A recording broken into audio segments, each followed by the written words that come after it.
రెండు CPI ML new democracy పార్టీల విలీనం దేశ కమ్యూనిస్టు చరిత్రలో ఒక మైలురాయి అవుతుందని తిరుపతి జిల్లా కార్యదర్శి రాయపనేని హరికృష్ణ తెలిపారు.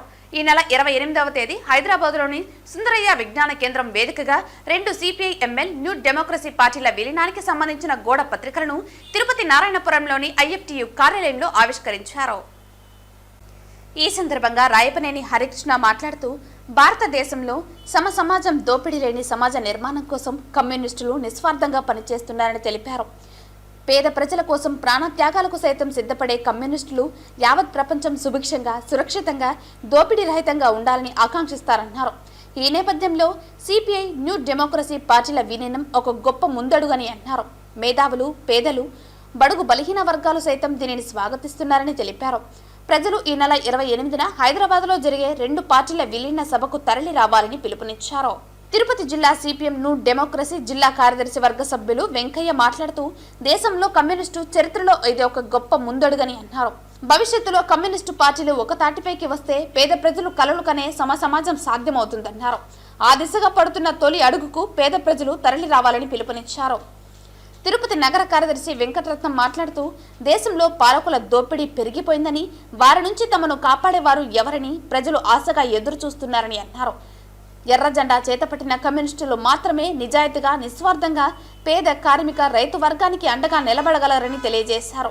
28న జరిగే విలీన సభ కమ్యూనిస్టు ఉద్యమ చరిత్రలో గొప్ప ముందడుగవుతుందని తెలిపారు.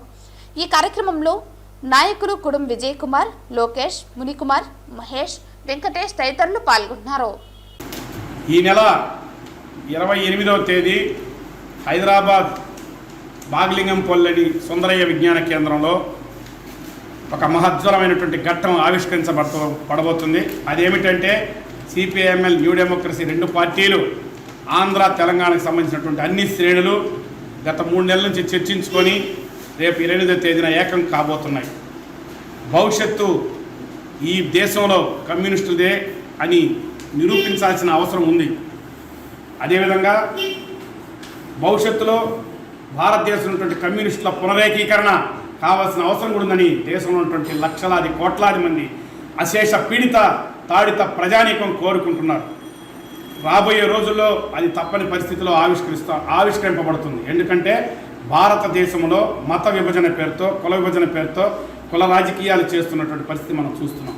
ఈ మధ్యనే ఒక కొత్త సర్వే వచ్చింది. సర్వే కాదు, అది పాతకాలం 2013లో దాన్ని సర్వే చేశారు. ఒక 90 సంవత్సరాల క్రితం భారతదేశం యొక్క జీడిపి ప్రపంచంలో నెంబర్ 1గా ఉంది. అటువంటిది ఈరోజు దాదాపు అనేక దేశాలకు వెనకన పడిపోయింది. కానీ భారతదేశంలో పెద్ద ఎత్తున పెట్టుబడిదారులు, కోటీశ్వరులు, బిలియనీర్లు పెరుగుతున్నటువంటి పరిస్థితి, దరిద్రము, ఆకలి, అదేవిధంగా విపరీతమైనటువంటి ధరలు పెరిగిపోతున్నటువంటి పరిస్థితి అనేది ఉంది. కార్పొరేటీకరణ పెరిగిపోతున్నటువంటి ఈ పరిస్థితిలో దేశంలో ఉన్న ప్రజలందరికీ కూడు, గుడ్డ, గూడు కావాల్సిన సమాజం కావాలంటే కమ్యూనిస్టులు బలపడాల్సిన అవసరం ఎంతైనా ఉంది. ఆ దిశగా రేపు జరిగే సభను జయప్రదం చేయాలని ఈ ఉమ్మడి జిల్లా నుంచి కూడా అనేక మంది ముఖ్యులందరూ కూడా ఆ సభలో పాల్గొన్నామని చెప్పి ఈ సందర్భంగా తెలియజేస్తూ, దీన్ని రాబోయే భవిష్యత్ తరాలందరూ కూడా పెద్ద ఎత్తున కమ్యూనిస్టు పార్టీలకు ఆకర్షితులు కావడానికి ఒక పునరేకీకరణగా దీన్ని భావిస్తున్నామని చెప్పి ఈ సందర్భంగా తెలియజేస్తున్నాం.